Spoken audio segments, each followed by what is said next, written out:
வணக்கம் மாணவ செல்வங்களே, இன்று 10ஆம் வகுப்பு கணிதம் வடிவியலில் எடுத்துக்காட்டு 4.21 பார்க்க போகிறோம். முக்கோணம் ஏபிசியில் சி ஆனது செங்கோணமாகும்.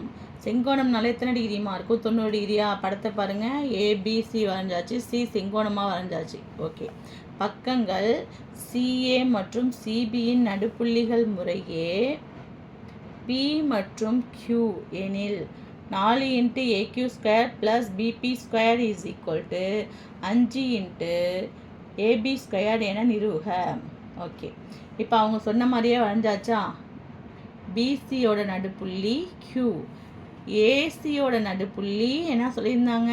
P. அதாவது சிஏ மற்றும் சிபியின் நடுப்புள்ளிகள் P மற்றும் Q. அதே மாதிரி நம்ம படத்தை வரைஞ்சாச்சுப்பா. அடுத்தது பாருங்கள், ஒவ்வொரு இதுலேருந்து முக்கோணமாக நம்ம தனித்தனியாக பிரித்து எடுத்துக்க போகிறோம். ஃபஸ்ட்டு பாருங்கள், முக்கோணம் ஏக்யூசி வரைஞ்சிட்டனா? ஓகே, சி இதில் வந்து நல்லா ஞாபகம் வச்சுக்கணும். சி எத்தனை டிகிரி தான் இருக்கணும்? 90 டிகிரி தான் இருக்கணும். அடுத்தது பாருங்கள், பிபிசி வரைஞ்சிருக்கேன். பாருங்கள், வரைஞ்சிருக்கேனா? சி எத்தனை டிகிரி இருக்கணும்? 90 டிகிரி.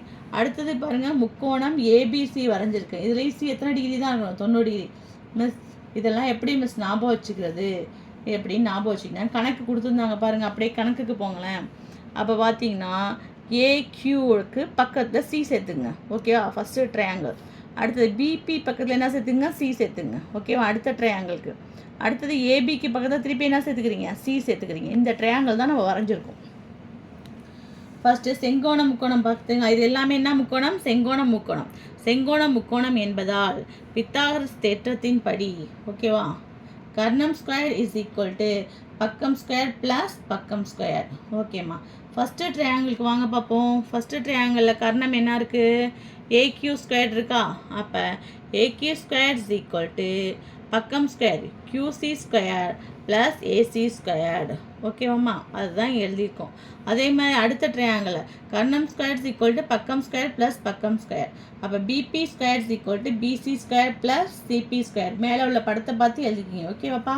அடுத்து கர்ணம் ஸ்கொயர் = பக்கம் ஸ்கொயர் பக்கம் ஸ்கொயர். மேலே உள்ள படத்தில் என்ன இருக்குது? AB² = AC² plus BC². அந்தந்த படத்துக்கு உள்ளதை நம்ம எழுதியாச்சு. ஓகேவாம்மா? அடுத்தது 1ஐயும் 2ஐயும் கூட்ட போகிறோம். ஃபஸ்ட்டு வந்து 1 என்ன இருக்குது? AQ² + BP² = AC² plus QC² plus BC² plus CP². ரெண்டுத்தையும் எதால் வகுக்க போகிறோம்னா, பெருக்க போகிறோன்னா 4ஆல் பெருக்க போகிறோம். 4 × AQ² ப்ளஸ் BP². அது 4ஆல் பெருக்குனா 4 AC² plus 4 QC² plus 4 BC² plus 4 CP². Okay, 4 AC² அப்படியே வச்சுக்கோங்க. அதே மாதிரி 4 BC² அப்படியே வச்சுக்கோங்க. இந்த QC இருக்குல்ல, Q நடுப்புள்ளி சொல்லியிருக்காங்க, அதை 2² × QC² எழுதிக்கிங்க. அதே மாதிரி Q² CP² எழுதிங்க. P நடுப்புள்ளின்னு சொல்லியிருந்தாங்களா? எதுக்கு? CAக்கு நடுப்புள்ளின்னு சொல்லியிருந்தாங்க. இது BCக்கு நடுப்புள்ளின்னு சொல்லியிருந்தாங்க. இப்போ பாருங்கள், 2QCன்னு போட்டு த ஹோல் ஸ்கொயர் போட்டுக்கிறீங்க. அதே மாதிரி 2CP த ஹோல் ஸ்கொயர்னு சொல்லியிருந்தாங்க. நான் சொன்னேன்னா அதே மாதிரி தான். Q நடுப்புள்ளி என்பதால், P நடுப்புள்ளி என்பதால் அப்படின்னா Q வந்து நடுப்புள்ளி இருக்கிறதுனால அதில் உள்ள பக்கம் என்னது? BC. அதனால் BC². ஓகேவா? அதே மாதிரி P நடுப்புள்ளிங்கிறதுனால அதில் இந்த சைடில் உள்ள பக்கம் என்ன இருந்துச்சு? AC². ஓகேவாப்பா? ஓகே, இப்போ பாருங்க, இங்கே 4 AC² இருக்குது, இங்கே 1 AC² இருக்குது. 4 AC²யும் 1 AC² கூட்டினோம்னா 5 AC². BC² இருக்குது, இங்கே 4 BC² இருக்குது. எத்தனை BC² ஆயிடுச்சு? 5 BC².